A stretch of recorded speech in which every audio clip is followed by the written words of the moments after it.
Okay, we've actually set up localgiving.com as a social enterprise, and the reason for that is that I'm an entrepreneur, and that's the sort of environment I'm used to working in. Also, this has to work as a business. It has to wash its own face. It can't just be going around trying to get grants the whole time. So it is a social enterprise. It is a company limited by shares, but all the shareholders are actually charities. So it's joint owned between Community Foundation Network, which is obviously a charity, and in fact my shareholdings will go into will be in the name of a foundation that I'm setting up. So that if there are, I'm putting quite a lot of money into it, which is being put in as a loan, but any surpluses that are made will actually go to either Community Foundation or the foundation that I've set up for my shareholding. So any surpluses will go to charitable purposes. But it is a limited company, it has to wash its own face, got profit and loss forecasts, revenues have to be made. If it's quite successful, we can maybe reduce some of the revenues, but it has to wash its face in the short term. I think you just need to have that sort of atmosphere in it, that we're actually here to do a job. I've built a brilliant team of people, and they have been quite amazing. I've got some developers who have just worked night and day to get it done. I have a chief operating officer who's an amazing lady who's actually taken a 50% cut in salary to come and work for me. And I want to also put together, one of the shareholdings will actually be a small shareholding, will go to actually a staff foundation, where the staff will be able to learn to be philanthropists, which is good. I'm really excited about local giving because I think it's the right place at the right time. We're in the right place. Firstly, online giving. In fact, it surprises me because it's now 14 years since we set up holiday rentals, when we thought we may be too late to catch the internet. And this sector has been very slow in getting started in this area, but it is really happening now. I think, what were the last figures? It's right. Last year was 58% more in the US than it was. In fact, the first quarter of this year, it's 64% more than the previous, even in recession times. In the UK, there's lots of new sites, fabulous ones like justgiving.com. They're raising 200 million this year. It is sensational what's happening. So there is a definite appetite for online giving. There's also, we've had it sort of anecdotally, I haven't done a major study, but there is a feeling that people want to give locally. I think possibly because of the recession, people are sort of aware that there are areas in your own community that need help, and people actually want to get engaged in their giving. They want to actually possibly go and be a supporter to these charities as well as just being a donor, and really getting involved in the issues that are important in their local community. And I think there is a definite, in fact we have got some figures from some other charities, See the Difference, which is setting up to say that about 50% of people who are not getting to disasters actually want to give locally. So I think that's a good thing. We have a unique position in that we only, because of our partnership and joint ownership with the Community Foundation Network, we alone can allow these small local charities, who are 50% of them are unregistered, to actually be on the web and accept donations and get gift aid. How could I forget that? So important, because these local charities these small unregistered charities can't claim gift aid. And I think the other thing that's right is there is a sort of political awareness of the fact that, I think the term is social cohesion. I'm not going to get party political on this, but there is a feeling that societies and communities have broken down.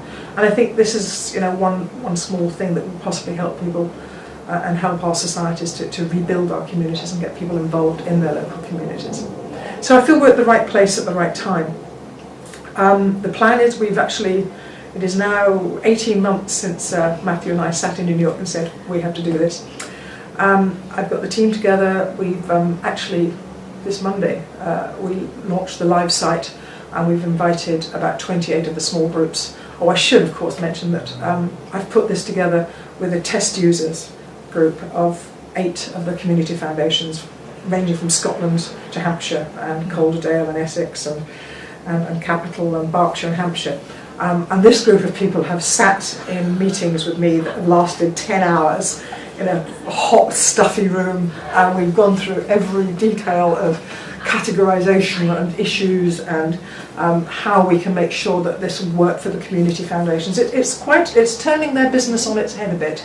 And this group, I couldn't have done it without them. They have been sensational. So these 6 community foundations we've invited from this week, they've invited 5 charities each to go onto the site. So we're actually going to launch it as a community foundation conference. The conference, which is next Tuesday, the 9th, 10th, and 8th, 9th, 10th of September, and that's where we will announce it to the community foundations. The plan is to then open it up in these 6 areas, get the content on the site of the charities. It's no good getting donors if there's only 2 or 3 charities on it, and we're hoping that through from about December, end of November, December onwards, we will launch to donors in these local areas, using the great contacts that the community foundations have with their local media.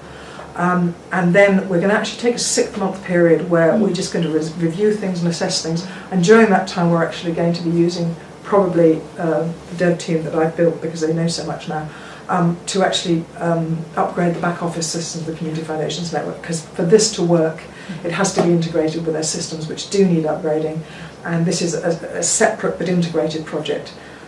That really needs to be done to get the real benefit of that, and it also will mean that things like these small charities will be able to make online application forms for their grants, and it will also involve the donors and the fund holders of community foundations. So there's a big job to be done in that 6-month period, but it also gives me an opportunity to see what's happening, find out what the metrics are, make sure that, are we doing our marketing right, is the site really working, what's the usability on the site, conversion funnels, all those things that you work out if your site is working, how are we doing on Google.